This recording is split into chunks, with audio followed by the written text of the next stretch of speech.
This is FC Mobile. It is a new mobile game launched by EA Sports on 26 September 2023, updating from its predecessor FIFA Mobile 23 for the new football season for 2024. You can play as your favorite player from your favorite club with over 18,000 licensed players, 500 plus clubs and over 25 leagues from all around the globe. And today we are going to be taking a look at the transfer market in FC Mobile and understanding how we can rig the market in our favor and earn a lot of FC coins so that we can afford to buy the best player cards coins can buy in FC Mobile.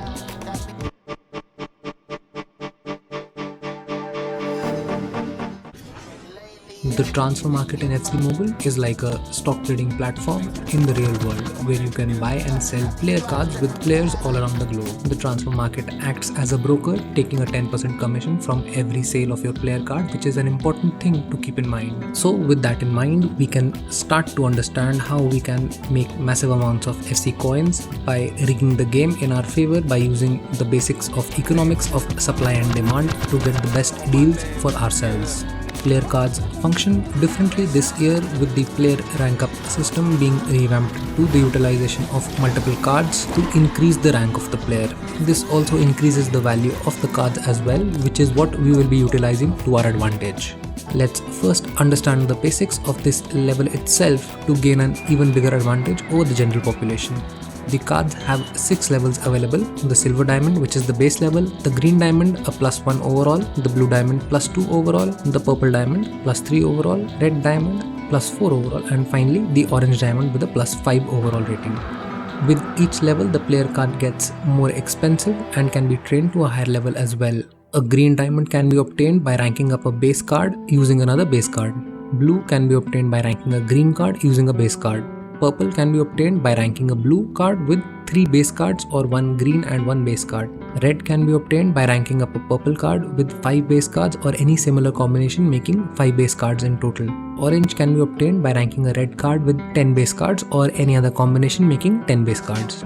Now let's understand the market itself and in brief understand the system of buying and selling cards. Here I am using Alex Tellers as an example. So when we click the purchase button, a large dialog box opens up where we have the drop down for various levels of the card, the area where the asks and bids are shown, the historical value of the player, which is of no value to us since we will be trading a bit differently than just buying low and selling high, more on that later, and the order placement panel as well. The most important areas for us are the drop down with the levels and the ask and bid area. These two will help us identify which player would be ideal to trade and make profits off of.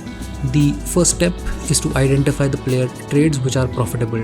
To do so, access the drop down to show the current prices that the player is being traded at. This will help us in identifying which trades are profitable and which are not. Here our knowledge about the player levels will come in handy and we can identify which exact trade would be beneficial for us. For a basic understanding, an increase in value by more than twice for a jump could be profitable.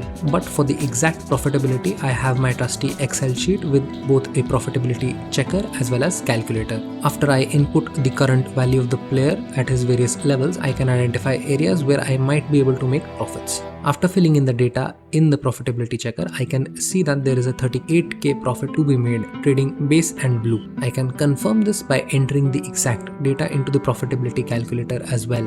In case anyone wants to use the Excel, do watch the video till the end where I inform you on how to gain access to it. The second step is to narrow down the exact player which would be profitable.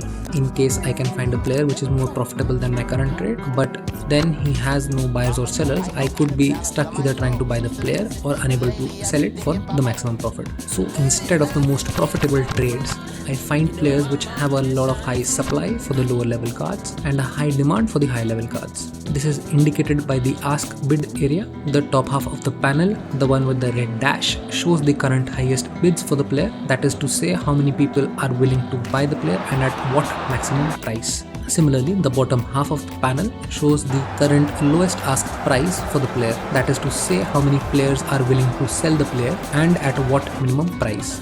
The orders get fulfilled as the ask and bid match, transferring the coins to the seller and the player to the buyer, just like in the stock market.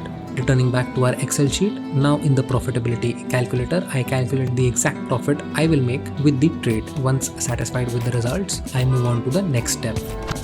The next step is to buy the player to trade. In case you don't have a lot of coins available, it is best to start with a lower overall rated player with lower levels, since those are not that expensive. As we move higher up the ranks and overall rating, the prices tend to increase a whole lot more, but the maximum profits are also in those higher priced cards as well. Coming back to my example, Alex Telles, I find that the base card has a few cards available at its lowest price, and also someone wants to buy the next level card. I see a supply and a demand. This is what we have to fulfill. Currently, the bid for the next level is very low, but we have a lot of wiggle room for profitability as well. I place my order to buy the card at its low and wait till my order gets fulfilled. As soon as the contract gets fulfilled, I immediately go to my club and rank up Alex Telles. This gives me the supply to meet the demand. The next step is to fulfill the demand by putting in the sell order. That is simple enough, just going back to the market to the player card and pressing sell. We have already dealt with the tricky part, which was deciding the lowest selling price of our card using the Excel sheet. Hence, I can just put in the price and wait for the order to be executed. I can also stagger the price, which is to say that I vary my selling prices for my cards slightly in order to look like a better deal for other players, in case I have multiple cards to sell or in case someone lowballs my selling price in order to get the sale faster.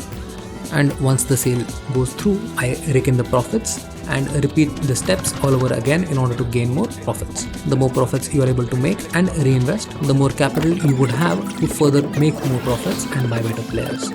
Hope everyone enjoyed the episode. In case anyone wants to use the Excel sheet, leave a comment down below. I will surely share it with you within a day or two. Hope everyone enjoyed the video, and do let me know how many coins you have made using this method. Or in case you use another method, mention it in the comments down below as well, along with any questions or suggestions. Thanks for watching, folks. See you guys in the next one.